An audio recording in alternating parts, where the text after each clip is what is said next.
اعوذ باللہ من الشیطان الرجیم بسم اللہ الرحمن الرحیم۔ بنی اسرائیل کا ایک شخص 1000 دینار کا ضرورت مند تھا۔ وہ سمندر پار کر کے دوسرے علاقے میں کسی صاحب حیثیت آدمی کے پاس پہنچا۔ اس سے جا کر 1000 دینار قرض مانگا۔ صاحب مال نے کہا، میں آپ کو پیسہ دے سکتا ہوں، لیکن گواہ کون ہے؟ آپ گواہ لائیے۔ اس شخص نے کہا، کفا باللہ شہیدا، میرے اور آپ کے درمیان اللہ ہی گواہ کافی ہے۔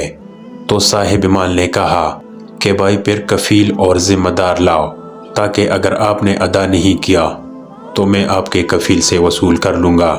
اس شخص نے پھر کہا کہ کفا باللہ کفیلا، میرے اور آپ کے درمیان اللہ ہی کفیل ہے۔ صاحب مال نے کہا، یہ بات تو سچ کہہ رہا ہے، لہٰذا ایک مدت متعین کر کے 1000 دینار اس کے حوالے کر دیے کہ جب مدت پوری ہو جائے گی تو ہمارا قرضہ ادا کریں گے۔ اس شخص نے کہا کہ ٹھیک ہے۔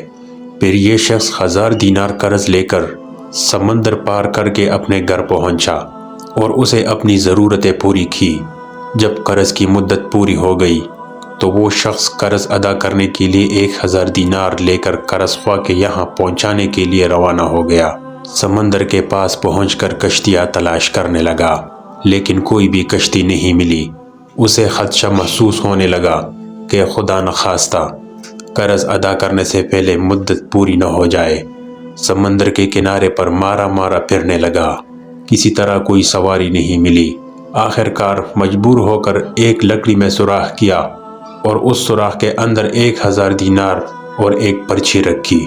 پرچی کے اندر اس نے لکھا، اے سمندر، میرا قرضہ ادا کرنے میں تو ہی حائل ہو رہا ہے، لہٰذا میں اپنا قرضہ تیرے حوالے کرتا ہوں، اب تو ہی ذمہ دار ہے۔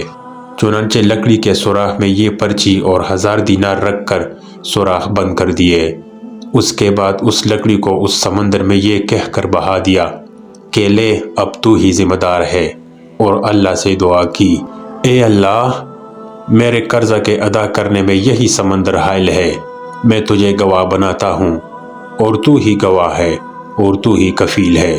جب قرض کی مدت پورے ہونے لگی تو وہ شخص قرضدار کے پاس پہنچنے کے لیے سمندر کے کنارے پر پہنچا تو اسے بھی کوئی سواری نہیں ملی۔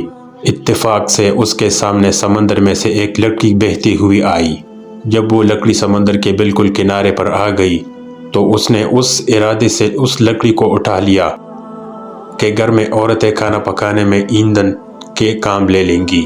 گھر لے جا کر چیرا تو اس کو 1000 دینار اور وہ پرچی ملی۔ اب اس قرض خواہ کے اوپر جو کچھ عبرت ہونی تھی، قرضدار نے بعد میں پھر اپنے طور پر 1000 دینار کا مزید انتظام کر کے قرض خواہ کے پاس آ کر پیش کیا اور کہا کہ لو اپنا قرض۔ تو اس قرض خواہ نے کہا کہ آپ کا قرض مجھے وصول ہو چکا ہے اور آپ کی پرچی بھی مل گئی ہے۔ تو دونوں شخصوں کو اپنے طور پر جو ایمانی پختگی ہونی چاہیے تھی وہ ہوئی۔ جو اللہ کے لیے ہوتا ہے، اللہ تعالیٰ سمندر اور درختوں کو بھی اس کے تابع کر دیتا ہے۔ جو اللہ کے لیے ہوتا ہے، اللہ اس کے لیے ہوتا ہے، اور اللہ بھی ایسے لوگوں سے حقیقی معنی میں محبت رکھتا ہے۔ حضرت ابو ہریرہ رضی اللہ عنہ سے مروی ہے، حضور صلی اللہ علیہ وآلہ وسلم نے ارشاد فرمایا کہ بنی اسرائیل کے ایک آدمی نے دوسرے سے 1000 دینار قرض مانگا تو اس نے اس کو 1000 دینار دے دیا۔ پھر قرضدار ادائیگی کے لیے روانہ ہوا تو سمندر پار کرنے کے لیے کوئی سواری نہیں ملی، تو اس نے ایک لکڑی لے کر سوراخ کیا اور اس میں 1000 دینار رکھ کر سمندر میں ڈال دیا۔ پھر قرض خواہ سمندر کے دوسری طرف سے آیا تو سمندر کے کنارے اسے ایک لکڑی ملی۔ اس نے اس لکڑی کو گھر والوں کے ایندھن کے کام کے لیے لے لیا۔ پھر جب اس نے اس لکڑی کو چیرا تو اس میں 1000 دینار کا مال پایا۔ اللہ تعالیٰ کی طرف سے اس کے ساتھ یہ غیبی مدد اس لیے ہوئی کہ یہ اللہ سے محبت رکھتا ہے، اس لیے کہ امانت کی ادائیگی اللہ کی محبت کی علامت ہے۔ اگر آپ نے ہمارے چینل کو ابھی تک سبسکرائب نہیں کیا تو ہمارے چینل کو سبسکرائب کریں اور گھنٹی کے نشان کو دبا دیں تاکہ ہمارے ہر نئی آنے والی ویڈیو سب سے پہلے آپ تک پہنچ سکے۔ اللہ تعالی ہم سب کا حامی اور ناصر ہو۔ والسلام۔